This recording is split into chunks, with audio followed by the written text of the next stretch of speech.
Hi guys, in today's video we will be discussing about desalination of seawater by electrodialysis process. In my previous video I have explained about the desalination of seawater by reverse osmosis process. So in that video I have explained in detail what do you mean by desalination and the different processes which are available for desalination process. We'll have a quick review about the previous video. Desalination is nothing but the removal of the saline content from the water, that is to remove the dissolved salts which are present in the seawater or brackish water. And then why we carry out this desalination process, why it is important?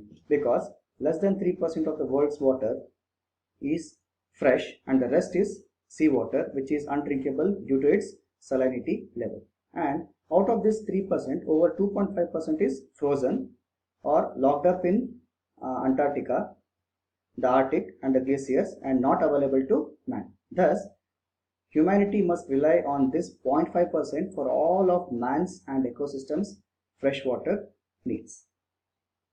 And because of this reason, we carry out the desalination process. And if you want to look at the different processes which are available to carry out the desalination processes, reverse osmosis, electrodialysis, distillation, multi-stage flash distillation, multi-effect distillation. Okay, and in my previous video I have explained how to desalinate the water using the reverse osmosis process. Okay, and after understanding these things we will move on to the next process by which we can convert the seawater or brackish water into potable water. Okay, electrodialysis. This is a process for the separation of electrolyte from a solvent, typically water. So the process is widely used in the desalination of water and process solutions. So this method uses a direct electric current to transport ions through sheets of ion exchanger membranes and is operated in a unit with at least 3 compartments. Okay, so look at this diagram of electrodialysis process. Okay, so in this electrodialysis process we will be using the electrodes. So one will be anode which is positive, another will be cathode which is negative, and we are going to make use of two kinds of membranes. One is anion semi-permeable membrane and second one is cation semi-permeable membrane. The speciality of these membranes are that it will allow only the respective ions to pass through. That means anion semi-permeable membrane will allow only the anions to pass through it, whereas cation semi-permeable membrane will allow only the cations to pass through. By taking the advantage of this process, when we place these membranes in alternate fashion, that is anion cation, anion cation. Okay, so what happens? And when we apply the direct current, what happens?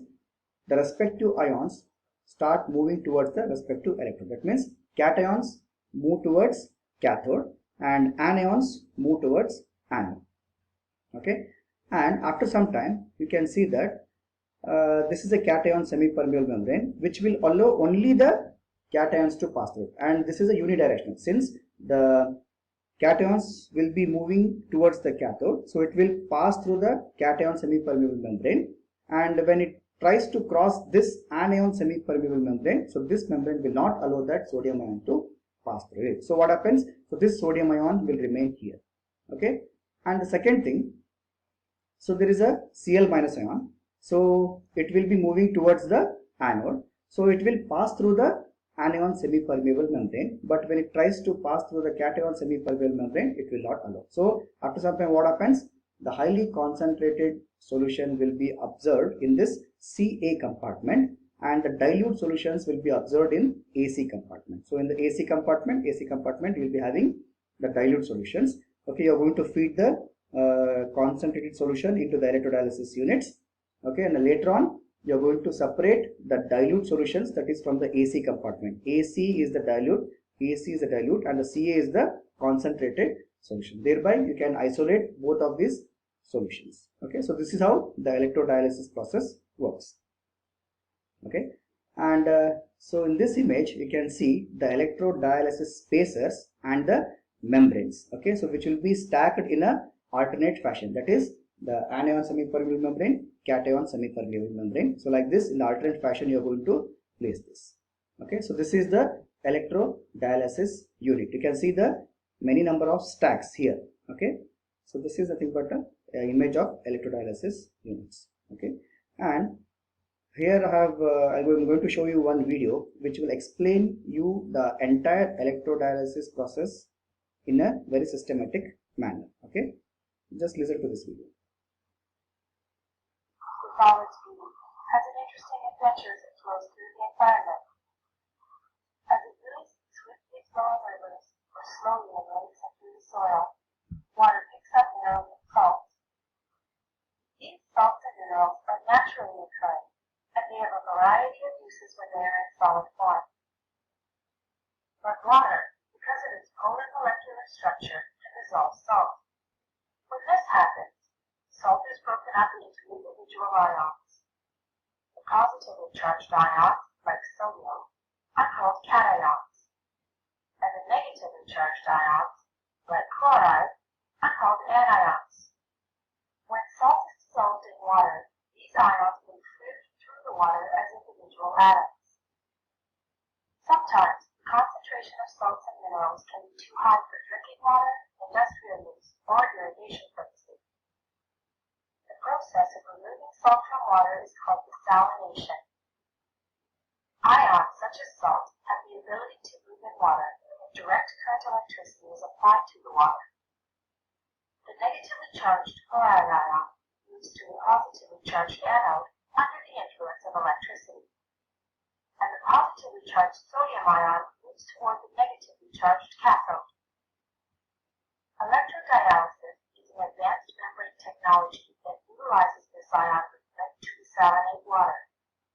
With electrodialysis, the ions move through special membranes and create two separate streams, a desalinated stream and a concentrated salt stream. In addition to using electricity to move and separate salts from water, electrodialysis also uses electricity to clean the electrodialysis cell.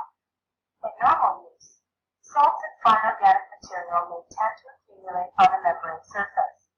But by reversing the flow of the applied direct current, salts and organics are driven back into solution and clean off the membrane surface. When many membranes are combined, a full-scale membrane stack is created.